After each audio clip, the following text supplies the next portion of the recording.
তো আজকে একটা গুরুত্বপূর্ণ বিষয়ে কথা বলবো। সেই কথাটা হলো, আপনারা যদি চায়নাতে মাস্টার্স এবং পিএইচডির চিন্তা করেন, তাহলে কীভাবে আপনার প্রফেসর খুঁজে পাবেন, কীভাবে প্রফেসরদের মেইল করতে হবে, কোন সময়ে করতে হবে এবং প্রফেসররা রিপ্লাই কখন দিবে বা না দিবে এভরিথিং। তো এই বিষয়টা দেখলে হয়তো আপনারা বুঝতে পারবেন যে কোন মেইল ইউজ করা লাগে। আজকে একটা জিনিস দেখাবো। আপনারা যদি যেটা নর্মাল মেইল, যেটা গুগল থেকে ইউজ করা হয়, গুগল মেইল বা জিমেইল বলে, এইগুলো ইউজ করলে আপনারা কতটুকু পসিবিলিটি থাকে প্রফেসর রিপ্লাই পাওয়া, আর যদি অন্য একটা সিস্টেমে আপনি মেইল করেন তাহলে কতটুকু পসিবিলিটি থাকে যে প্রফেসরদের রেসপন্স পাওয়া বা অ্যাকসেপ্টেন্স লেটার পাওয়া। তো এটা আজকে আমি আপনাদেরকে একটু ভিডিওর মাধ্যমে দেখাবো। তো অবশ্যই ভিডিওটা দেখবেন। যদি ভালো লাগে তাহলে কমেন্টস করবেন, আর যদি কোনো হেল্পের প্রয়োজন পড়ে অবশ্যই কমেন্টসের মাধ্যমে জানাবেন। আর অবশ্যই ফেসবুক থেকে থাকলে ফেসবুক পেজটা ফলো দিবেন, আর যদি ইউটিউব থেকে দেখে থাকেন তাহলে অবশ্যই ইউটিউব চ্যানেলটা সাবস্ক্রাইব করবেন। আর ডিটেলস যারা আমার ভিডিওগুলো দেখে থাকেন তারা অবশ্যই অনেকে বুঝতে পারবেন যে আমি কোথায় আছি বা কী করতেছি। সব কিছু ডিটেলস আমি প্রতিটা ভিডিওতে না ইনক্লুড করি। আর তো আজকের ভিডিওটা সত্যি অনেক বেশি আপনাদের হয়তো দরকারে আসতে পারে। তো আমার ভিডিওটা যেখান থেকে দেখে থাকেন অবশ্যই আপনাদের উপকারে আসবে। তো আমি প্রথমে একটু জাস্ট প্রুফ দেখাই যে আমি দুইটা ক্যাটাগরি দেখাই। এটা হলো আমার কিউ মেল, তো চাইনিজ মেল আর কি। এইটা থেকে আমি মেল করে আমি 2 দিনে যতটা রিপ্লাই পাইছি প্রফেসরদের, একটা আজকে প্রায় অনেক সময় প্রফেসরের সাথে কথা হলো, প্রফেসর আমার থেকে যা আস্ক করছে সেই ফাইলগুলো দেওয়ার ট্রাই করছি। দেন ইভেন মনে হয় প্রফেসর আমার ফাইলটা রিড করতেছে, হয়তো কাল বসবো আমি আবার রিপ্লাই পেতে পারি, না হলে আমি আবার রিটার্ন মেসেজ দিব যে প্রফেসর এটার আপডেট কী বা কতদূর কী হলো এটা। তো তারপরে আরও কিছু দেখায় যে দেখুন আমি কিন্তু অনেক মেইল করছি। দেন করার পরে তারপরে হলো আমি রিপ্লাই পাইছি বা করছি এবং কন্টিনিউয়াসলি করতেছি মেইল। তো আমি আজকে ভিডিওর মধ্যে দেখাবো যে কীভাবে আপনি প্রফেসরদের মেইল করবেন, কোন ফরম্যাটে করবেন, কী ফাইল ইনক্লুড করবেন। এই ফিসে মাত্র একটা প্রফেসর থেকে রিপ্লাই পেলাম। আসলে চিন্তা করা যায় না, এই প্রফেসরটা পিকিং ইউনিভার্সিটির, মানে যেটাই যে মেইলটা দেখলে বুঝবেন PKU।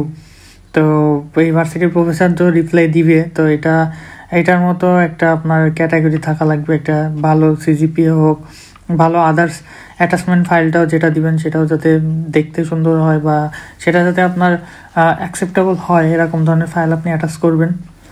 পিকিং ইউনিভার্সিটি থেকে রিপ্লাই পাইছি, হোক না হোক, কিন্তু সে কি বলছে, সে বলছে there Shimul actually I have no opportunity for take you are like this, এই টাইপের একটা সে কথা এখানে বলছে। তো আপনারা যেটা করেন যে বাংলাদেশে বসে আপনারা ট্রাই করেন যে আপনারা করতে, যে জিমেল, নর্মাল জিমেল মানে যেটা রেগুলার, সেটা দিয়ে টেক্সট দিতে বা সেটা দিয়ে প্রফেসরদেরকে মেইল করতে।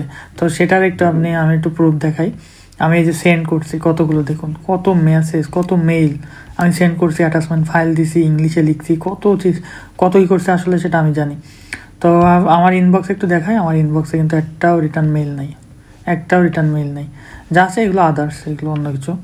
তো একটাও রিটার্ন মেইল নাই, কিন্তু আমি জাস্ট 3টা দিন ট্রাই করছি, আমি এই সিস্টেমটা ফলো করছি।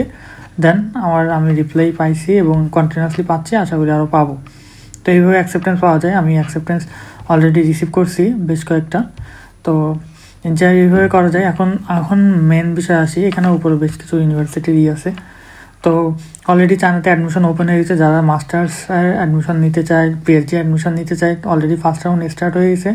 তো আপনারা দেরি না করে অলরেডি ফাইল, কী ফাইল লাগে সব কিছু আপনারা কালেক্ট করে প্রফেসরদের মেইল দেওয়া শুরু করুন। প্রফেসর খুঁজুন, ভার্সিটি খুঁজুন, দেন সেইভাবে আপনি স্কলারশিপ বা ফান্ডিং খুঁজুন। দেন সেইভাবে আপনি আগালে হয়তো খুব তাড়াতাড়ি আপনার জন্য কোনো কিছু একটা ভালো কিছু ওয়েট করছে। কারণ সেপ্টেম্বর ইনটেক ঠিক আছে, বাট এখানে 2 টাইপের স্কলারশিপ, একটা ফার্স্ট রাউন্ড, একটা সেকেন্ড রাউন্ড। তো সেকেন্ড রাউন্ডে করলে একটা রিস্ক থাকে যে না হলে আর কোনো চান্স নেই, কিন্তু ফার্স্ট রাউন্ডে না হলে বা সেকেন্ড রাউন্ডে চান্স থাকে। আর এখানে চায়নাতে যেমন সাংহাই গভর্নমেন্ট স্কলারশিপ আছে, CSC স্কলারশিপ আছে, বেজিং গভর্নমেন্ট স্কলারশিপ আছে, বেজিং CSC স্কলারশিপ আছে। CSC স্কলারশিপ চায়নাতে সব জায়গায় সেম। তো এটাই বলার যে এখানে একটা ভার্সিটি আপনি দেখবেন, সেই ভার্সিটির স্কলারশিপ সিস্টেম কেমন সেটা আগে নলেজ গেদার করবেন। তো তারপরে গিয়ে আপনি সেই ভার্সিটি স্কলারশিপ নিয়ে ট্রাই করবেন যে ওই ভার্সিটি স্কলারশিপটা কেমন, এটা নিলে এটা কেমন হয়। তো চায়নাতে যারা আছে অবশ্যই আপনার যদি স্পেসিফিক কোনো ভার্সিটি পছন্দ থাকে তাদেরকে আস্ক করবেন যে এই ভার্সিটি কেমন। তাছাড়া আপনি যদি এজেন্টের কাছে যান, এজেন্টের কাছে সবই গোলালের মতো, যে সব ভার্সিটি ভালো, তোমার এটা সেটা, কিন্তু আসলেই না। কিছু ভার্সিটি আছে যেগুলোতে আপনার ক্যারিয়ার আসার পরে, চায়নাতে আসার পরে বুঝবেন যে আপনাদেরকে কোথায় দেওয়া হয়েছে এবং আপনাদেরকে কেমন ভার্সিটি দেওয়া হয়েছে সব ডিটেলস। তো বলতে বলতে আমাকে আমার একটা টিচার টেক্সট দিল। আচ্ছা দেখি টিচার টেক্সটে কী বলছে। আচ্ছা আমার কিছু স্টুডেন্ট আসবে হলো আমাদের ইউনিভার্সিটিতে, তো তাদের হলো ইন্টারভিউ দিছে। Please inform the students who are paid the registration fees to attend the interview at 15 this Tuesday December 5th on time.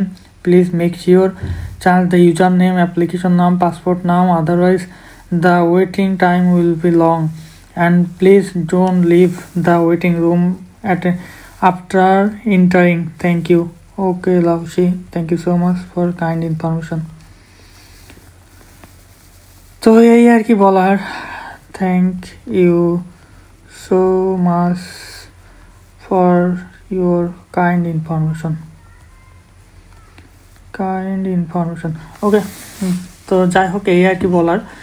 তো আপনারা যখন চায়নাতে আসবেন তখন আপনার এজেন্সির এইরকম অনেক ধরনের স্টোরি আছে, সেইগুলো কে কীভাবে আইসে না আইসে আপনারা এটা শিকার যাতে না হন, আপনারা নিজেরাই চেষ্টা করুন।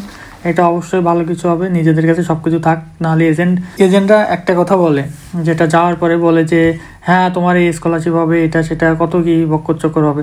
আর এজেন্ট মানে স্কলারশিপ নিয়ে রেখেছে, মানে যে স্কলারশিপ দেয় সেও তার বাপ লাগে, এই কারণে সে কনফার্ম করে দেয় যে সিএসসি স্কলারশিপও কনফার্ম, তোমার এই স্কলারশিপও কনফার্ম।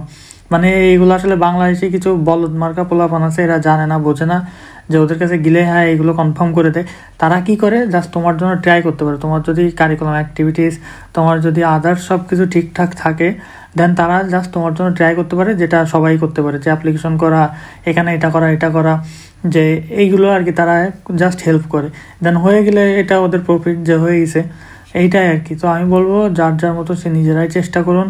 আর যদি কেউ কোনো জায়গায় আটকে যান, চায়নাতে যারা আছে, কোন ভার্সিটি আপনার পছন্দ সেই ভার্সিটি স্পেসিফিক নিয়ে কথা বলুন যে কী করা যায়।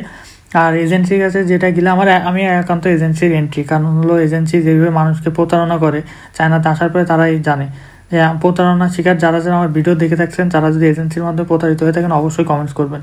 কারণ আমার জানা মতো অনেকেই আছে এইভাবে প্রতারণার শিকার, যে বলছে একরকম, এখানে আসার পরে দেখছে আর একরকম, কোনো স্কলারশিপ নেই, এটা সেটা বক্কর, আবার অনেকের দেশেও ব্যাক যাওয়া লাগতেছে। তো এই কারণে বলবো যে আপনারা একটু নিজেরা চেষ্টা করেন, নিজেরা চেষ্টা করলে অবশ্যই সম্ভব। আর কোনো ধরনের হেল্প লাগলে অবশ্যই কমেন্টসে জানাবেন। আর পরবর্তীতে আরও কোনো ভিডিও থাকলে আমি অবশ্যই আপনাকে আপডেট দিব। কিন্তু একটাই কথা, যে চায়নাতে অলরেডি অ্যাডমিশন শুরু হয়ে গেছে, আপনারা দেরি না করে আপনারা আপনাদের মতো প্রিপারেশন নিতে থাকেন যদি আসার ইচ্ছা থাকে তাহলে। তো আজকে এই পর্যন্ত, সবাই ভালো থাকবেন, সুস্থ থাকবেন। পরবর্তী কোনো একটা ভিডিওতে আবার দেখা হবে।